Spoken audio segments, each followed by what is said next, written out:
Hi, Blue Wire listeners. I'm Greg Olson. I'm excited to partner with Blue Wire to bring you TE1, a podcast where I interview the tight ends who have revolutionized the position. Listen in as I have raw, in-depth conversations with the all-time greats like Shannon Sharpe, Tony Gonzalez, Travis Kelce, and George Kittle. We'll explore how the tight end position has changed over the last 60 years and what it takes to be the very best. Subscribe to TE1 from Blue Wire Studios today so you're ready for the August premiere.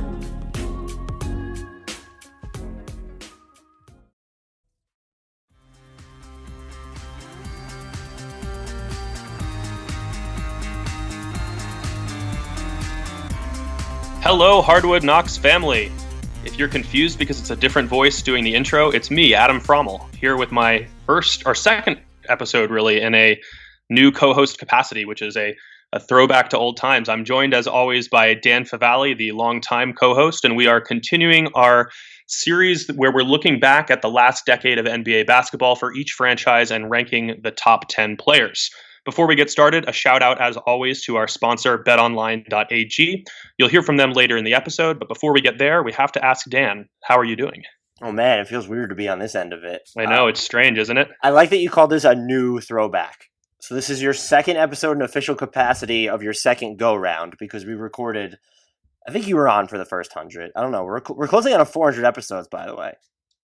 That's remarkable. Yes. It's come so long since our YouTube days of hoping for 20 listeners and rambling about the latest trades and how it impacted teams that were entirely unrelated to those teams involved in trades. Hopefully we'll get to those 20 listeners one day, though. We're still striving. I am doing fantastic, though. How are you doing? I'm doing pretty well, but you're copping out on the answer there. Why's that? I feel like I always try to throw it to some interesting story or weird thing happening in my life, and I need you to do the same here now that we've switched roles. I can totally gripe about something that is... You were just complaining about acorns. That's pretty interesting. I'm pretty sure that squirrels are attacking the office/shoe closet/gym, home gym that I'm in right now, and that's pretty much what I think is happening. So that is my one complaint. If you hear pelting in the background, it's the squirrels. They're coming after me, and I have no idea what I did to them because acorns shouldn't be falling in the middle of July. I mean, look, we already have dogs barking every once in a while. Shout out to Wade and Thor. So we might as well have squirrels make their appearance on the podcast as well. Yeah, your dogs are a little bit quieter than mine. Shout out to Alder and Aspen. I have one of them laying right next to me as we're recording, so who knows what's going to happen. I have Wade. Who do you have? I have Alder. All right, we'll see if either one of them decides to make a guest appearance on the podcast. If anyone wants to make bets, place them now. So, Knicks basketball. It's going to be moving on. It's going to be a rough one. This I think the only appropriate way to start is with the joke ballot that we deleted. And just to remind everyone of the process, these composite rankings that we're going over are based on three different segments of the voting. We have the fan vote, which has been tabulated into one set of top 10s. We have my ballot, we have Dan's. And we combine those to look at the composite rankings. And sometimes we have to throw out one obviously joking ballot. That happened a little more often for New York, which shocker. I don't think should be particularly surprising. We had one ballot. I won't say who it came from, even though I know who had Frank Ntilikina in all 10 spots. That was me. Shout out me. We had another, I don't know who this one came from, who had Allen Houston in all 10 spots. And then we had one. I'm inclined to believe that it was Allen Houston, by the way. Or someone heretofore related to Allen Houston. It could be. And then we had one that had, and I the only way to present this is just to read through their ballot. In first place, we had Zion Williamson. Second, Kyrie Irving. Third, Kevin Durant. Fourth, this ballot. Fifth is totally a joke. Sixth, but I laughed at the. Seventh, Jimmy Butler vote. Eighth, for the Lakers. Ninth, so throw this out. 10th, but I thought it would create a nice conversation about the time when Knicks fans were asking if these three guys could play together. And that was just we both got a huge kick out of that because that's the perfect way to summarize this last decade of Knicks basketball where it's we're going to go get these stars. Oh, wait, we're the Knicks. No, we're not. Yeah, that was been my favorite ballad to date. You read it. It was one that came in early. We were talking about it before we did the Pelicans podcast. Just absolutely spectacular. And it's wild to think, but fast forward about 11 months, and everyone sort of maybe only 10 or rewind 10 months, excuse me, because we knew how the draft lottery had shaken out by some point. But that was the actual question, or was it? Are the Knicks going to use their draft pick if it's Zion Williamson to trade for Anthony Davis that he could play with Kevin Durant and Kyrie Irving? And then you just look back. They signed Julius Randle. They signed Taj Gibson. They signed Bobby Portis. They signed Elfrid Payton, Wayne Ellington. It was a very Knicks type of progression there. And so look, I think some fans are probably tired, Knicks fans anyway, of the Knicks being dumped on. They just deserve it so hard and so relentlessly that I just can't make any apologies for it. Look, sometimes when you strike out in free agency, you just have to power forward. Wow. How long? I'm really proud of that one. I just came up with it on the spot. I was really proud of that. I'll be sure to put that in the promo tweet. The one nice thing we can say, though, and we won't get there immediately, but the top 5.5, as we put it at the beginning of the podcast, it's not so bad. It's not terrible. It's not. I mean, there was definitely a unanimous number one and some prominent names just behind him. But the back end where we're starting is a little rough. So we had 13 people appear in one of the 3 top 10s. 3 of them obviously just missed the cut because we're only focusing on 10 players. But those 3 are Iman Shumpert, who finished 10th for the fans, Kyle O'Quinn, who was 10th on my ballot, and Danilo Gallinari, who was 10th on yours. I think this sort of highlights, Danilo Gallinari, for me at least, how I approach this, particularly towards the bottom, where I wasn't really concerned about theirness as much as I was impact or the significance of their tenure, because I'm not going to cry about leaving Tim Hardaway Jr. off because he had 2 different stints with the team. Or I'm not going to, Lance Thomas is someone else that I consider ultimately booted, and I went with someone with a smaller sample. Danilo Gallinari, though, absolutely belongs in the top 10. I am sorry. Played in more games than a Jeremy Lin did this decade. He was the centerpiece of that Carmelo Anthony trade in which the Knicks gave up way, way too much. I'm probably just bullish because I was bullish on him at the time, and looking at what he turned into, which was a fringe all-star NBA player consistently. And I know injuries have derailed a few campaigns, but he is someone who is just, I say this a lot in this podcast, but he kind of straddles that line between a from-scratch scorer, but also this good offensive complement. So that's why I've always enjoyed his game, and that was, the hardest player to give up in that package. But if you gave it up, if it was just him and some other negligible stuff for Carmelo Anthony, but knowing what that trade really turned into and how it gutted the team, just absolutely awful deal. Still, he was the centerpiece of it, and I think he deserves some credit for, at least headlining that package that brings back the player who's going to go down as, fair or not, one of the best Knicks players of the decade, or one of the best most impactful, recognizable Knicks players ever, even though Carmelo Anthony's time there wasn't too successful. So shout out to Danilo Gallinari, one of my favorite NBA players of the era. Yeah, I think that's fair. For me, I wanted to give credit to Kyle O'Quinn. I thought you put it well before we started recording as we were talking about our ballots, kind of a Mitchell Robinson light, in that he made such a tremendous impact in the minutes that he did receive, but consistently seemed to get the short stick in the rotation. So only 13th in minutes played for the decade, but still made an impact whenever he was on the court. I considered a lot of different guys for that 10 spot. I mean, Landry Fields, Pablo Prigioni, Enes Kanter, Danilo Gallinari, Shumpert. There were a bunch of possible names, but I just wanted to go with the guy who was the most effective of those while he was in New York, even if it didn't ever manifest into what we thought it could become. We did have Jason Kidd actually checking in at number 10, and he was floated solely by you. He was tied for 12th with Frank Ntilikina in the fan vote. I had him just outside my top 10. You had him at 9th, which was enough to get him placement in our composite top 10.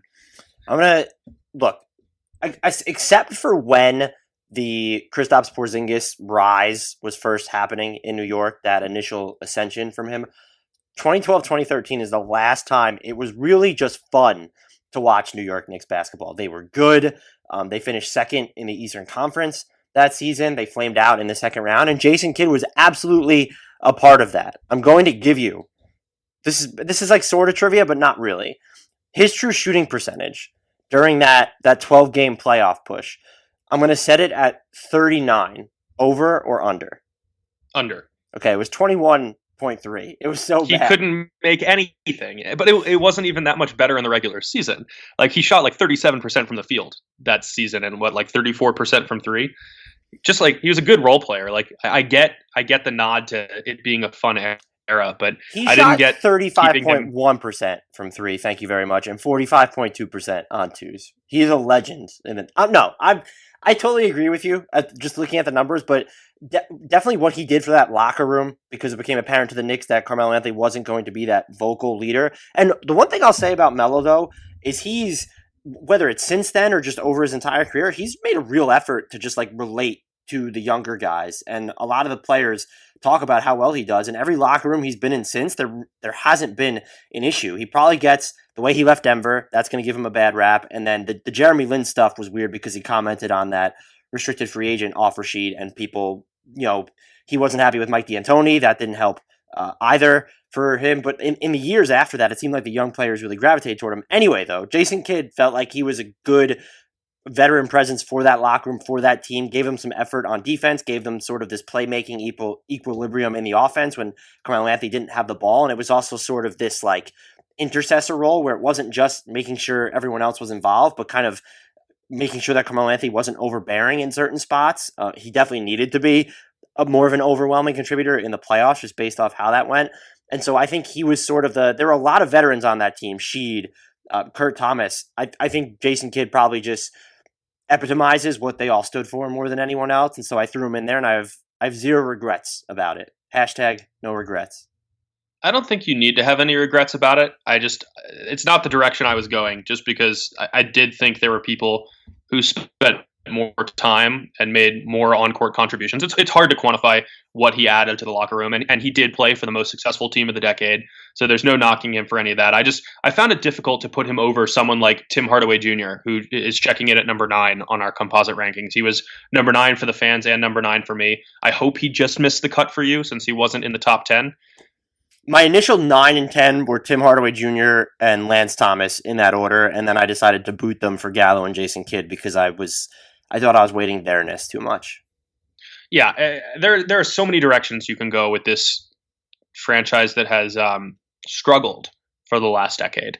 Like it's tough to. It was really tough to fill out the back half of this ballot in general, just because you didn't have any obvious inclusions. Like, how high do you put Jeremy Lin, who we're eventually going to get to, just because of that brief Linsanity run? How do you weigh Jason Kidd? How do you weigh Tim Hardaway Jr., who between his 2 stints in New York didn't really do anything of note in the win column and put up a lot of shots that he probably didn't have any business taking, but also scored a lot of points, improved. He was much better in that second stint.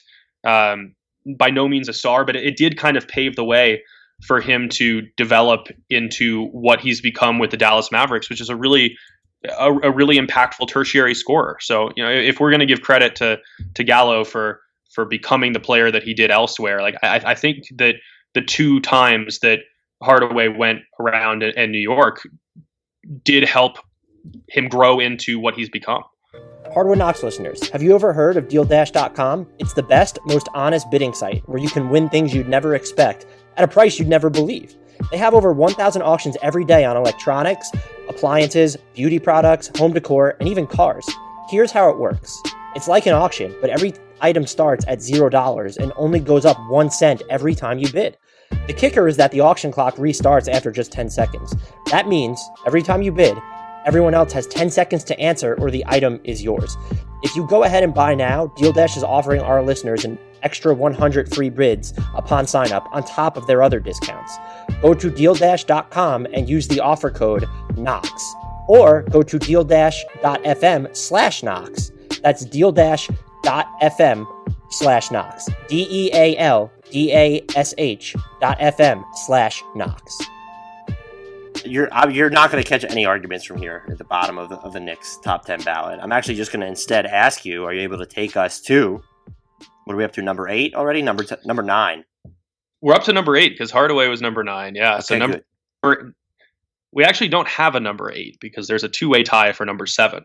So the first of the ones we'll cover there is Raymond Felton, who was number 8 on the fan ballot, number 7 for me, and number 6 for you. And every time I think about Felton in like the historical context here, I remember the graphic, and I wish I could remember the outlet that put this out, but it was like the Knicks all-decade team, right? And it's like Raymond Felton at point.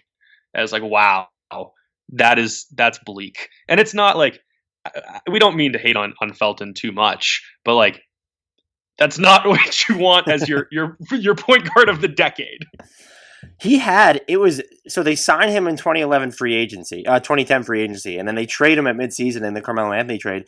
He was having a good year, 17-9, with 1.8 steals as well. Was only shooting 32.8% on threes, but he was actually having a pretty good year. And so that's the season I remember from him. And then when he comes back for 2012, 2013, has another good year. Hits 36% of his threes, averages 13.9 points and 5.5 assists per game. So he's, relative to who the Knicks have had on their roster this decade, he absolutely belongs in the discussion right where he is. I think you could probably, if you wanted to, even make a case that he belongs, at 6 or 5 if you wanted to go that high. I think you could. And I think, like, in general, Raymond Felton throughout his career has seemed to get like a little bit too much shit just for having the physique of a bowling ball that hasn't worked out in a while. Well, it also seems like his disposition in Portland didn't help his reputation either. It definitely did not. But especially and you said bowling ball, but he's like smaller, so maybe like a bocce ball. That's what he looks like coming down the court, is just like this barreling bocce ball, because he could really get into defenses. He knows how to use the heft, though. It's like it's similar to what we talked about in the past with like Nikola Jokic and Marc Gasol losing weight, and we question whether they're going to be as effective. Like Felton played at the right weight for himself because he knew how to use the heft, like to clear out space, to create more lanes when he backed smaller players down in the post. And he was a consistently steady offensive player. There's nothing wrong with that. We've talked before about how not being noticed because you aren't making mistakes is sometimes a good thing, but he did more than that. He was a consistently good facilitator who never really forced the issue as a scorer. He didn't turn the ball over. He knew when to defer to better and bigger teammates, and he just didn't do much wrong of note. And when we're talking about New York basketball over the last decade, that's a hell of an accomplishment.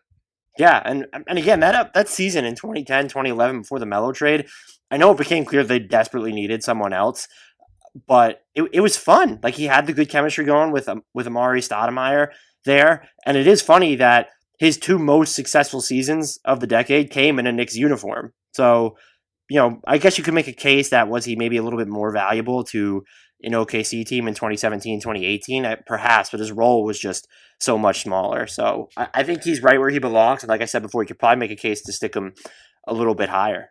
Who was his comrade at number 7, though? We both thought he was higher than his comrade at number 7, which is Jeremy Lin, who was buoyed by a 5th place finish in the fan voting.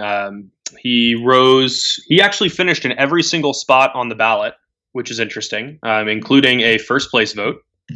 Seems a little excessive, but it seems a little excessive. I'm gonna go out on a limb and say that this is the lowest on the fairness leaderboard anybody who's made one of our top 10s has been, because he only played 940 minutes over 35 games for the Knicks, which puts him 60th in minutes played for the decade.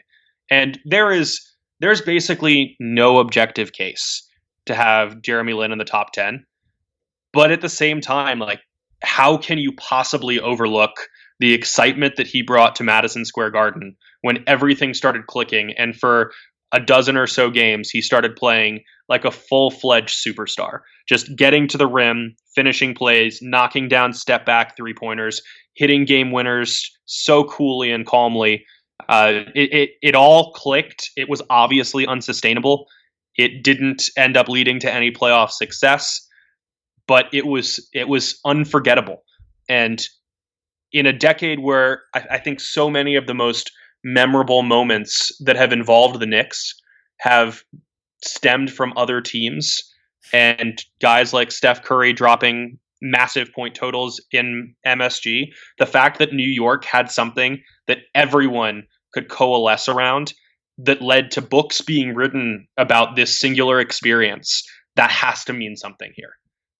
It absolutely needs to. And so from when he entered the rotation for good with that 25-point game against the then New Jersey Nets through just his end of the year because he had the knee injury that cost him the tail end of the regular season and then all of the playoffs.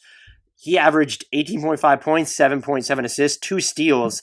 And what's funny is I just remember him being way more efficient than he actually was, 32.4% on threes. But during that stretch, you just had this feeling when he was shooting at that time that it was going to go in.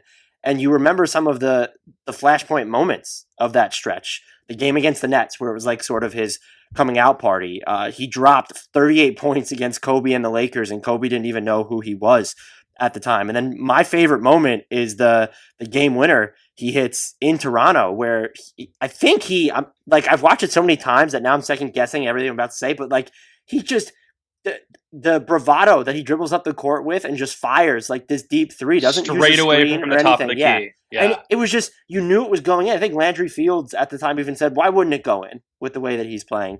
So I have no qualms about putting him in a tie for 7th. You and I both had him at 8th, I believe. And so you could even put him higher just because of what he meant to this decade. I think you could argue that stretch of basketball was the most exhilarating to be a Knicks fan of the decade because it was so unexpected. Even that 2012-2013 squad, it had expectations. Not so lofty as what they came out to be, but the whole point of trading for Carmelo Anthony was that you could be in that position to be one of the 2 or 3 best squads in the Eastern Conference. And so Jeremy Lin just comes out of absolutely nowhere, saves the Knicks season essentially during that stretch, it feels like, because they were just headed nowhere super quickly. So I wouldn't have any issues if someone wanted to throw him.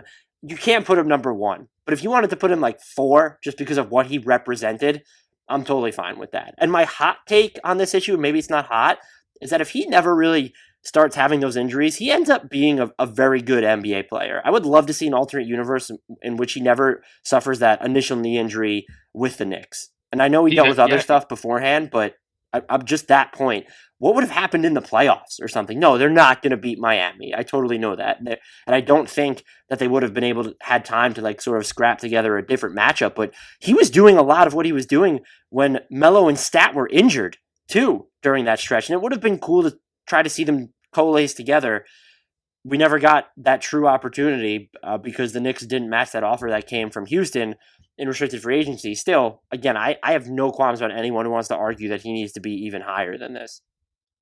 I mean, Jeremy Lin went from being an undrafted point guard to signing a free agent contract with the Golden State Warriors and playing sparingly. He was assigned to the G League 3 different times before he was waived by the Warriors. He signed with the Rockets, who didn't have a role for him, so they cut him. He signed with the Knicks, who sent him to the Erie Bayhawks in the G League before his breakout.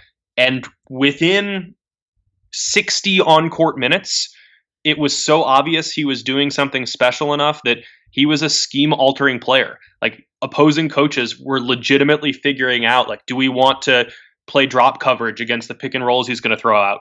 Do we want to like ice him more? How do we stop this guy from getting to the rim? All the while, he's a competent defender who's racking up steals and seems to understand where to go. It's like, it was so out of nowhere that it feels like one of those flashbulb memories in recent NBA history, not just for the Knicks, that no one who was watching those games is going to forget about anytime soon. Also, what I think people, I don't know if they forget or always underestimate about his game, he was really good at getting to the foul line. If you just sort by Knicks players who logged 500 minutes or more this decade, he was 5th in free throw attempt rate and 3rd among non-bigs. The only 2 ahead of him were Danilo Gallinari, number 1 among non-bigs, just thusly proving my point from before even more, and Chauncey Billups was number 2. He actually played even fewer games in New York, though, than Jeremy Lin did. He had 21 appearances to Jeremy Lin's 35. Well, as we move forward in our rankings, we're going to go from an underrated foul drawer to a guy who sends a whole lot of guys to the free throw line, and that is Mitchell Robinson. He was 7th for the fans. He was 6th for me. He was 7th for you. He's been spectacular when he's on the floor, but both because the Knicks are, let's be generous here, stubborn, and because he can't stop fouling people, he just hasn't played enough to really capitalize on what seems like just this unlimited potential. Right. He should be starting next year, and hopefully that will be the case. The on-off splits with him defensively are just absolutely wild, and he didn't really get his fouling issues too under control. This year, I think he went from, I'm looking at it right now, so he went from averaging 7.7 fouls per 100 possessions to 6.7 fouls per 100 possessions.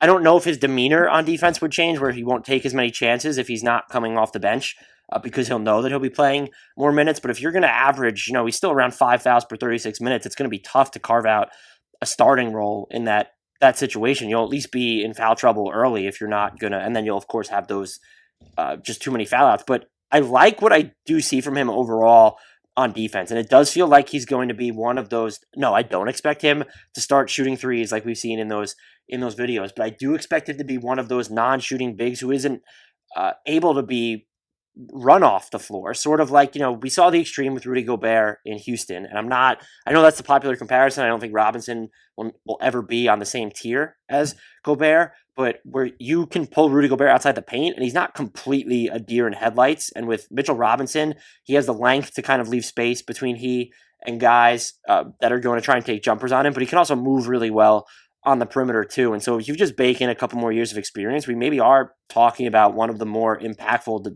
defenders in the NBA. And he was tough to place because he's only 2 seasons into his career, hasn't really played that much, should have played more, but he also is probably the Knicks' best prospect at this point. And I mean that with all due respect to RJ Barrett. And that's, to say you're the best prospect of the Knicks franchise, that's not exactly like a small feat to accomplish. And so I could totally I thought about putting him as high as 5 is where I'm getting at.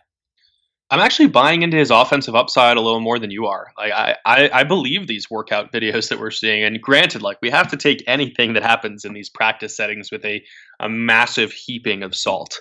But like his ball handling skills are kind of convincing. Just the fact that he is able to break down players from the perimeter. I'm not sure he's ever going to develop into a 3-point shooter or even a long 2 shooter. Then again, like, we've seen guys like Jonas Valanciunas completely morph their offensive game, and I feel like he could eventually fill a similar role. But even around the rim, he's like what DeAndre Jordan dreams of being. And that's no disrespect meant to DeAndre Jordan, who's been one of the best pick-and-roll finishers in the game for a while.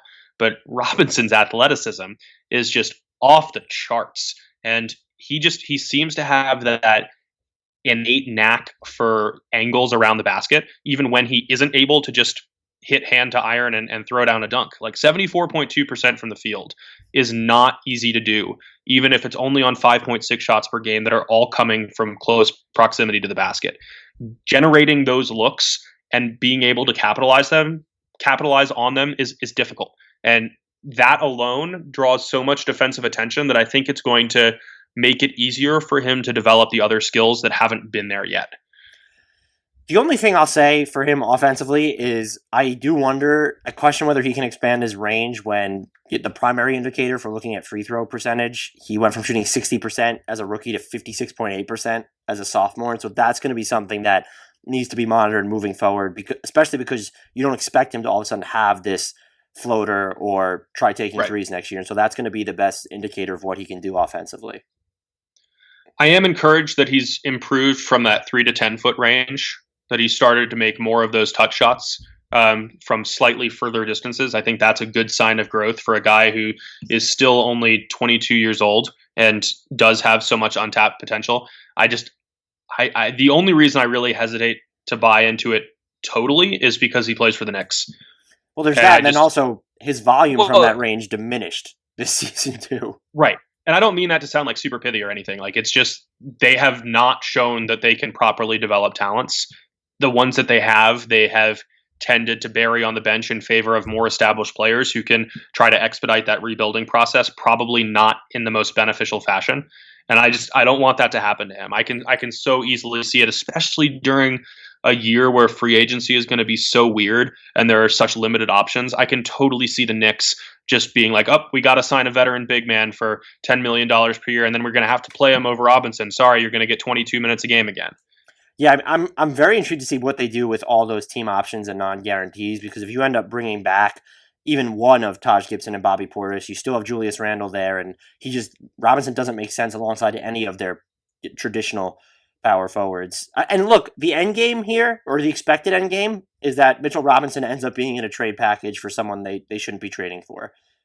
That's I actually think there's a debate as to whether they should trade for CP3. I don't think you give up any of your cornerstone prospects in that deal. And by that, I mean Frank Ntilikina and Frank Ntilikina only. But I actually mean you don't give up Mitchell Robinson or RJ Barrett in that deal. But the expectation should be that that's what the Knicks are eventually going to do, whether it's the CP3 trade or another one. They do always seem to be on this immediate, urgent timeline that they can never hit because instant turnarounds are hard, which is why they're not done so frequently. And I know fans, certain fans, a ton of fans, however many you want to say, will point to some of the things that Leon Rose hasn't really said much since he was hired as the team's president, but some of the language where it says that Frank Ntilikina is going to be this long-term piece, I will believe everything about the Knicks following a more gradual timeline when I see it. There are certain franchises like the Charlotte Hornets that we use the phrase the mediocrity treadmill for, just like, they're never going to be bad enough to get a great draft pick. They're never good enough to make any noise in the playoffs, and they seem to do everything to continue staying on that mediocrity treadmill. The Knicks have ramped the treadmill up to 30 miles an hour and just try to jump on it, and that doesn't work. Like, that is not how you use a treadmill. And it can work like 1 out of every X times if you jump on and everything's perfect, because yes, there are teams that do these overnight rebuilds in free agency, but sometimes those don't always work out. Look at the Brooklyn Nets, because they signed one of their players was injured, then Kyrie got injured this season as well. They're still going to go to the playoffs probably, but when was the last time one of those did work? I mean, I think the most common example is the Boston Celtics, who went from 25 wins in 2006, 2007 to a 66 win juggernaut in 2007, 2008 by acquiring both Ray Allen and Kevin Garnett over the offseason. Who's the Knicks' Paul Pierce? Like that, it just doesn't work unless you have the pieces in place. And if you have the pieces in place, then you typically don't need to do the instant turnaround. I would question when the last time anything like that has actually worked without a star incumbent. Right. And I mean, some of the teams were even good to begin with, like the Clippers getting Paul George and Kawhi Leonard. That made them instant contenders, but they were a playoff team before that. And it's the same thing with the Miami Heat.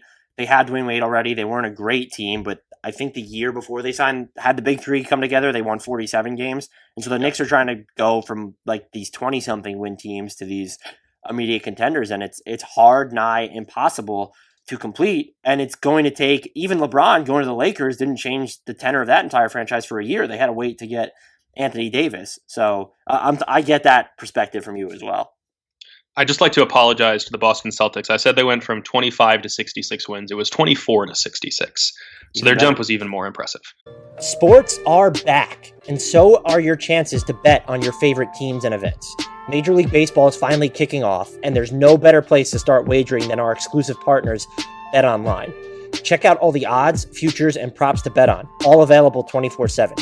And with the return of sports, BetOnline sat down with former pro players Eddie George, Harold Reynolds, and 7-time NBA champ Robert Horry. See what they had to say on what it'll be like playing without fans in a series they're calling Fandemic. Visit betonline.ag for all your odds and up-to-date sports news. Remember to use promo code BLUEWIRE, all one word, to receive your new welcome bonus. That's promo code BLUEWIRE.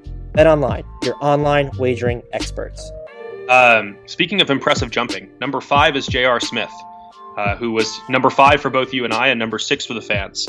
He was so much more than just like this highlight generating, meme generating, fringe rotation player during his time in New York. He was legitimately a really good 3-and-D guy.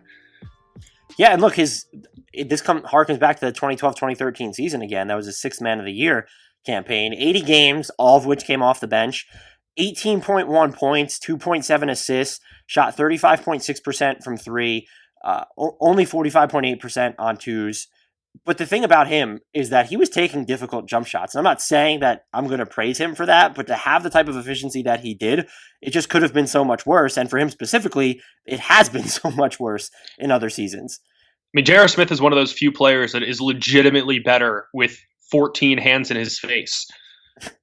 And there's probably math to back that up. Let's be honest. We don't have it, but there's got to be numbers to back that up. So he's definitely this enigma when you look at him and watch him, with his shot selection.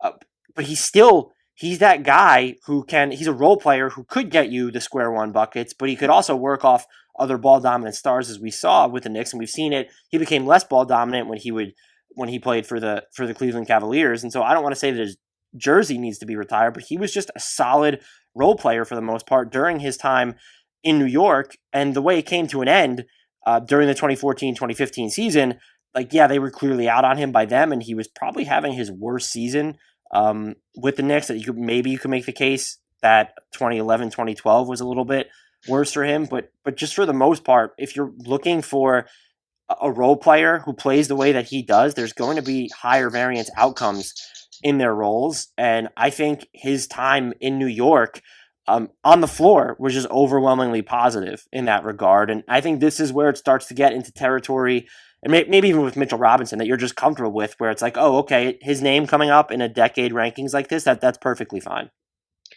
Jarrod Smith has played 15 NBA seasons. How many of those has his team not been better with him on the floor? Is this my trivia for this pod? Sure. I'm going to say 3. Is that correct? Nailed it. That's exactly correct. Now, which seasons were they? That's not happening. That's too difficult.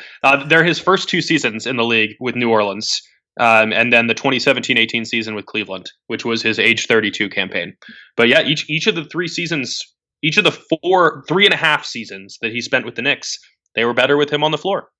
And that's been consistent throughout, because as much as he gets knocked for the inexplicable decisions, forgetting what the score is in a key playoff moment, all those things, like, he tends to understand how to make his team better. We saw that really come to a head in 2013-14, where he's coming off that 6th Man of the Year season, and all of a sudden the Knicks are throwing him in the starting lineup and asking him to handle the ball less, to shoot the ball less. He did it. He upped his assist numbers. He dropped his turnover numbers. He became even more efficient from the 3-point arc. He's always been one of those guys who maybe were just blinded by the athleticism and recklessness with which I can't use my words, and recklessness with which he plays, but it tends to work. Maybe tends to work. You're actually right. It feels like, because he has this reputation as such a wild card, that almost feels like a hot take, but it's really not, because he was a wild card. But I think because his highs could be so high, and what he could do when he no like joke intended there either with phrasing, because of what he could do when he was at his very best, it was almost worth it to go through, for most of his career, to kind of go through that roller coaster process. I think you needed to be on the right team, though, where that type of performance, particularly when he's older, that's not going to work on a rebuilding squad. But on a contender that has some depth and can withstand poorer performances from him, to have that guy who can just sort of explode can really help you. I was surprised that the fans only had J.R. Smith at 6th, just because of the highlights and the positive memories that he did provide for that franchise.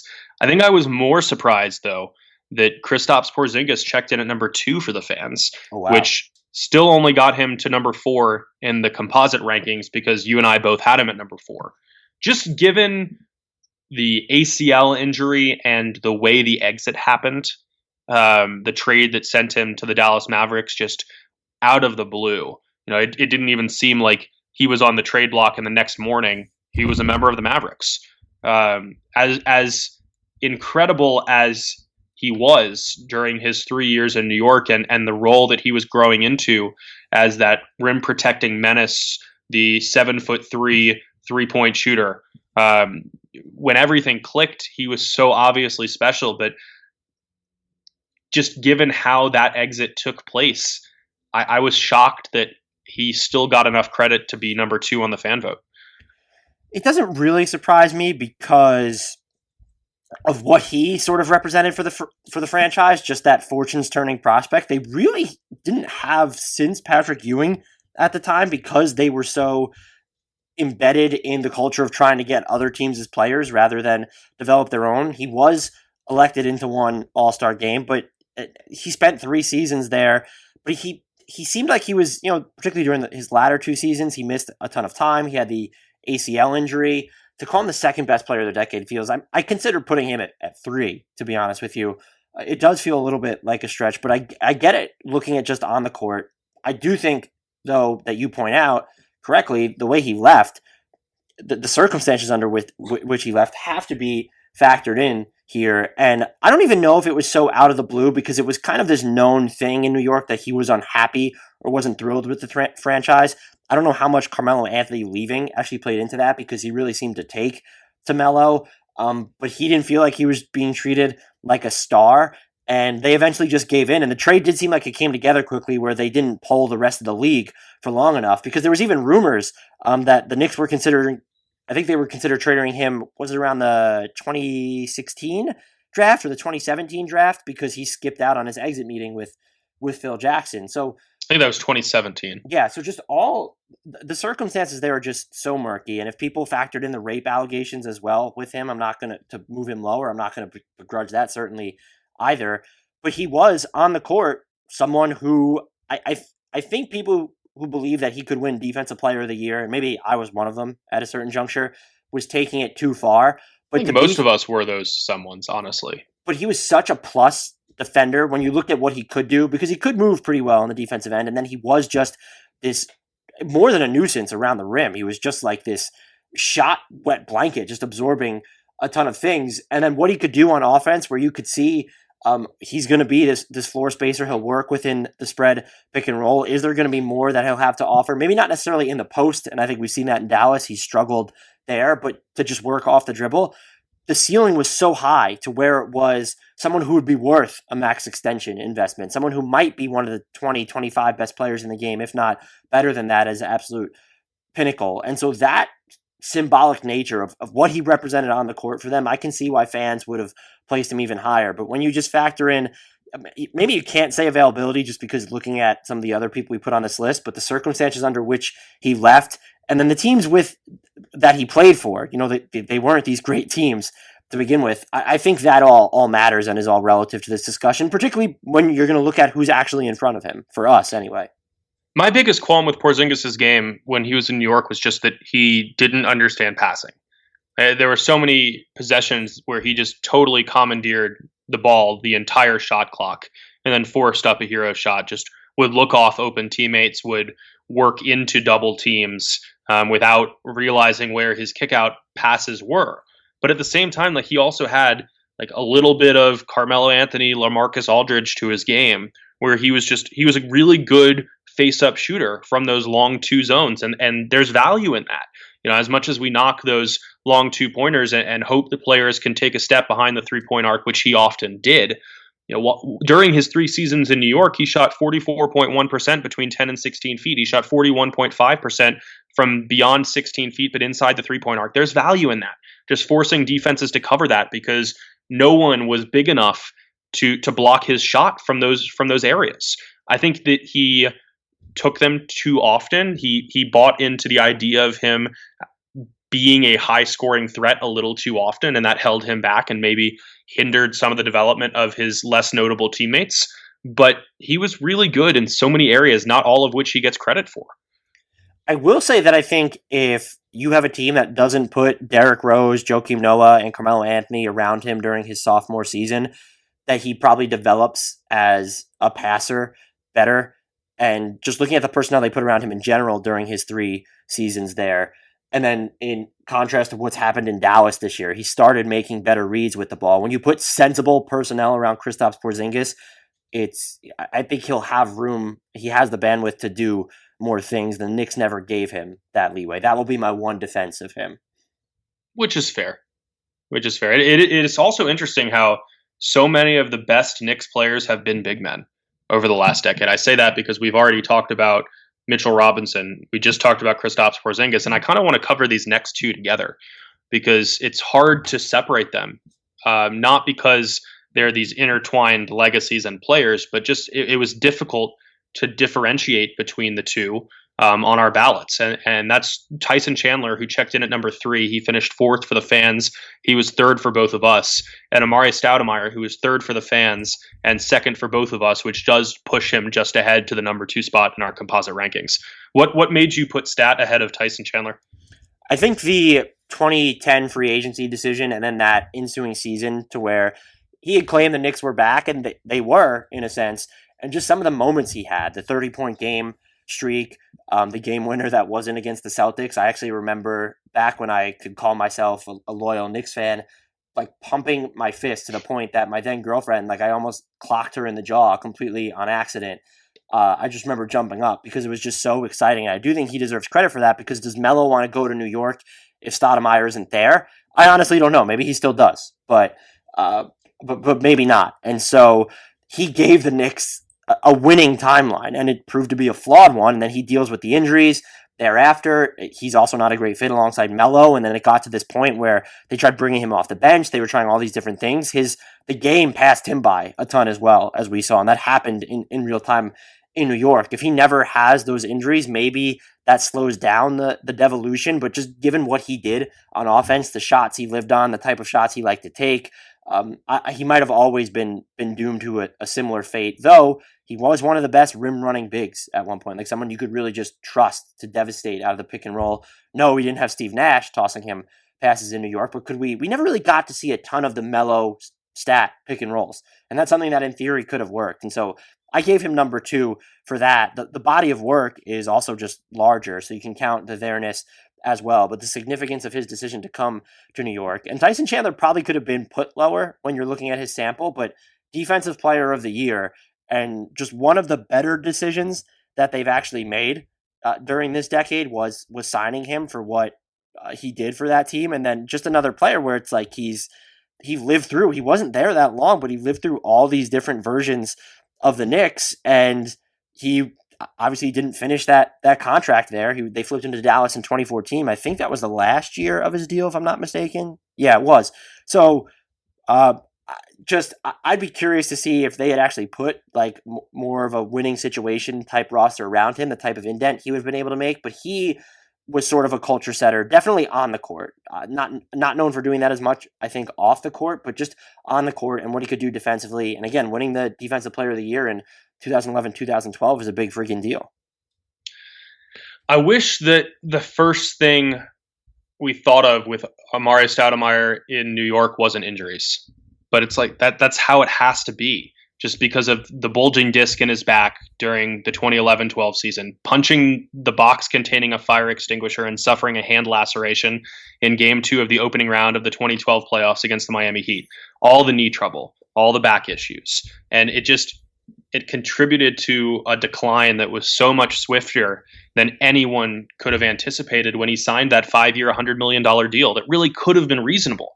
It's so easy to forget that during his first season in New York, 2010-11, also the first season in the decade that we're looking at here, he finished 9th in MVP voting. He was that good. And then the injuries struck. So I really struggled with the decision to have him above Tyson Chandler, because even though the sample is larger and he did more, we associate Tyson Chandler more with winning than we do with him, because he, as you mentioned, he was a Defensive Player of the Year. He made such important contributions to the most successful Knicks team of the decade. He was there when it counted. I gave Stoudemire the bump just because he was obviously the more talented player and represented a time when the Knicks could land a marquee free agent. But it was a really tough decision. Yeah, that was a tough call by any stretch. And look, I grappled with this sort of Porzingis, Chandler, Stoudemire, Smith, Robinson, like this whole section. We knew who was going to be number 1 going in. We always knew that. But I think you could probably justify, maybe with the exception of Smith and Robinson, so maybe it's more of the KP, Chandler, Stoudemire trio was tough. You probably could justify any given order if you really wanted to. I agree with that. But yeah, I mean, Carmelo Anthony always had to be number 1. That was the only certainty on these ballots. And it didn't always work out that way. We actually had 4 different players receive first place votes. And I'm going to go out on a limb and say that 3 of them were like pseudo joke ballots. One was Jeremy Lin, one was Pablo Prigioni, and one was Frank Ntilikina. None of those players really have any justification to be above Carmelo Anthony. I don't know. Ntilikina's on-off defensive splits, I would just like to point out, are among the best in the NBA over his career. Here we go again. But, I mean, if you look at the there-ness factor alone, Melo has played more minutes over the last decade for the Knicks than any 2 players combined. He's first place in 14,813 minutes. Stoudemire and Tim Hardaway Jr. combined for just over 14,000. That alone gets him in consideration, but so too does just how ridiculously good he was during his peak years. I mean, as talented a scorer as he was with the Denver Nuggets, he probably played his best basketball early in his New York career and pushed the franchise to heights that it hadn't seen in a while and has not seen since. So if you look at the Knicks' top players in value over replacement player, he is first with 20. And then second is Tyson Chandler, J.R. Smith, Kristaps, and Amar'e Stoudemire. Sixth is Kyle O'Quinn. If you combine all of those 5 players together, spots 2 through 6, you have about Melo's VORP. So he basically added the same value as the Knicks' 2nd through 6th best player by VORP. That's not an end-all be-all by any stretch, but that you talk about lopsided. And the thing to really look at here for me, because we all know what Melo was capable of with the scoring, there are 2 things that stand out. Is the manner in which he forced his way to New York really ended up hurting the team. It's not his fault that James Dolan is a buffoon and was negotiating against himself. At this point, he was the person who insisted on having Donnie Walsh include more players in there, and I'm fully aware that Gallinari always would have been jettisoned in that deal.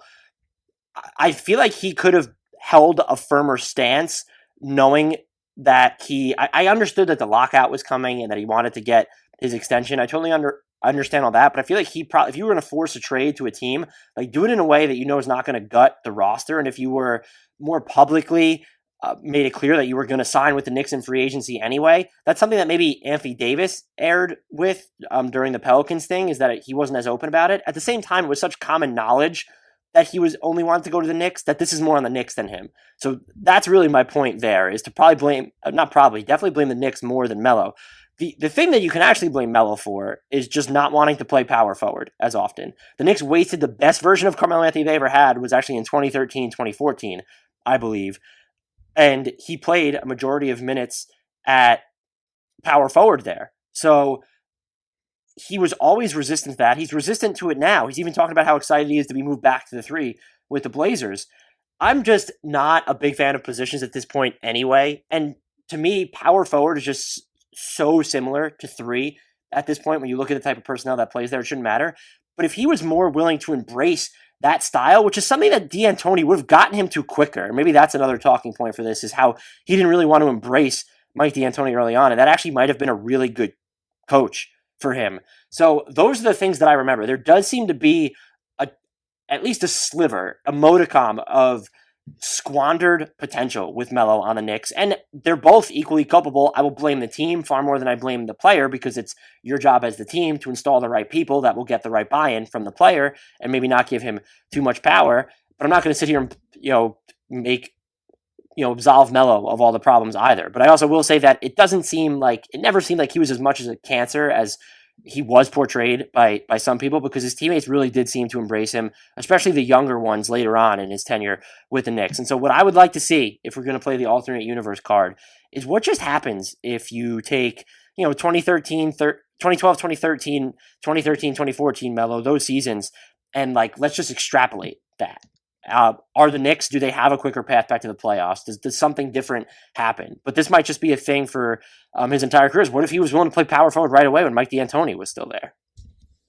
I don't have much to add to that, since you did such a thorough and great job covering all of that. I like the symmetry that we began this episode talking about the Knicks' unending desire to add power forwards, and finished with Melo's refusal to play power forward. And the only other thing that I really want to add is, to anyone who doesn't have Carmelo Anthony in first place for the last decade of Knicks basketball, do you know what he would probably say to them? Because I do. What would he say? He would probably call them a glazed donut face ass. One of the best tweets of all time by an NBA One of the player. best tweets Still of all live time. today. Still alive today. December 31st, 2013. Shout out to Carmelo Anthony for that. That might be his finest moment as a Knick. And look, he had great moments as a Knick. That game, what did he drop against the Hornets? Was that the 60-point game? I can't even remember what that was at that point. But, he was so, actually, one of the other iconic moments for him is getting blocked by Roy Hibbert at the rim. So that's one of my favorite. It guts me to look at, but that's actually one of the best still shot photos that I've seen from the NBA in recent memory. But he had great moments with the Knicks, and the 62-point game against the Hornets, like those when he got hot, or the Easter game against the Bulls. I think that was 2012 where he hits those 2 threes to just win it all. But he was really good for this team. I don't think they ever optimized him the way that he needed to be. 2012, 2013 is probably the closest they came to surrounding him with the right personalities. And then 2013, 2014 is probably the closest they came to using him in the best fashion. So if you would have combined just the circumstances of those 2 seasons, you have the perfect version of Melo. And then the Knicks never got anywhere close to that, though. It was those 2 seasons were just separate and still missing elements. He definitely needed younger teammates around him towards the tail end of that 2013 season, more playoff-proof guys. And then 2013, 2014, he just didn't have he didn't have the talent either around him, but there wasn't also the requisite supplementary leadership for him either. And you can say that's on Melo, making him a flawed player, but you invested in him. That's the decision you made. As the team, you need to make sure that you're surrounding him with the right type of roster and supporting cast, and the Knicks barely ever, if ever, actually did that. I don't like that NBA conversations often operate in extremes, wherein you're either a great defender or you're an awful defender, or you're a great shooter or a terrible shooter. It seems like so many conversations tend to veer towards those polar opposites. But I'm going to ask you to engage in that kind of answer here. Was his time in New York a success or not? That's a really good question. It wasn't. In reality, it's on the fence. Right. And I think we can all acknowledge that. I'm asking you to come down on one side of that fence. I would say no, because you didn't trade for him with the intention of making 3 playoff berths in, 7 years, I think is what it ended up being. I'm trying to double check myself here. You made 3 playoff berths, and one of those came during a partial season that he was there. So that's a failure. It's a failure on both Melo and the team, more so the team to me, but I don't know that you can constitute it as a success. Yes, it gave the Knicks a marquee player around which to build, but they never properly did that. Maybe they did it once, and that's not enough when we're talking about 6+ seasons. Yeah, I agree with you. My answer would also be that it was more of a failure than a success. But as soon as we allow any sort of nuance to enter into that question, I don't think it was Carmelo Anthony who was a failure. That distinction's important. The Knicks failed him, which made his time there a failure. Yeah, I think that's the best way to put it. Ready for some honorable mentions? Yes, this should get very interesting. There are a lot of them. So, outside of the top 10 of the fan vote, as we always go through at the end, we had Pablo Prigioni at 11, Frank Ntilikina tied with Jason Kidd at 12, Steve Novak at 14, a tie between Derrick Rose and RJ Barrett at 15, Danilo Gallinari at 17, Landry Fields at 18, a tie between Chauncey Billups, Enes Kanter, Kevin Knox, Marcus Morris Sr. at 19. 23rd, we have a tie between Andrea Bargnani, Courtney Lee, David Lee, Julius Randle, and Ronnie Turioff. At 28, we have Alonzo Trier, Lance Thomas, Markieff Morris, who never played for the Knicks, and Michael Beasley. At 32, we had Jared Jeffries, Robin Lopez, Kyle O'Quinn. Way too low for O'Quinn. At 35, we had Jose Calderon and Wilson Chandler. At 37, we had Kenyon Martin, Ron Baker, Trey Burke, and Billy Hernan-Gomez. Wow. That is quite the list. 40 different players. I'm actually surprised. 39 of which appeared for the Knicks. I'm actually shocked there was only 13 players to appear in the top 10. Yeah, it did seem like it could go a lot more directions. And I guess it was actually more than 40 because Allen Houston, Zion Williamson, Kyrie Irving, and Kevin Durant all appeared as well. We just deleted those ballots. Well, look, actually playing for the Knicks have that power. Matters. Yes. We have that power. In the interest of getting us out of here in under an hour for a change, though, please, with sugar on top, remember to rate, review, and subscribe to us wherever you're consuming your podcasts. Even if you're not getting it from iTunes, that is the best way to help us out. Please go throw us a 5-star rating. Write a review. Those help a ton as well. Even if you have constructive criticism, we welcome it. We will be checking it. So continue to keep doing that. Shout-outs on Twitter are appreciated. Retweeting our promos, telling friends, family members, acquaintances, random people on social media about us. That helps too. Whatever we can do to build up the community that we have built here, which we both very much appreciate. Also, please follow us on Twitter at Hardwood Knocks. You can follow our YouTube channel as well, youtube.com, search Hardwood Knocks, and we will be right there. Until next time, we leave you with the shout out to the one, the only, the Knicks legend for this decade, fan favorite, post-up machine, Aaron Aflalo.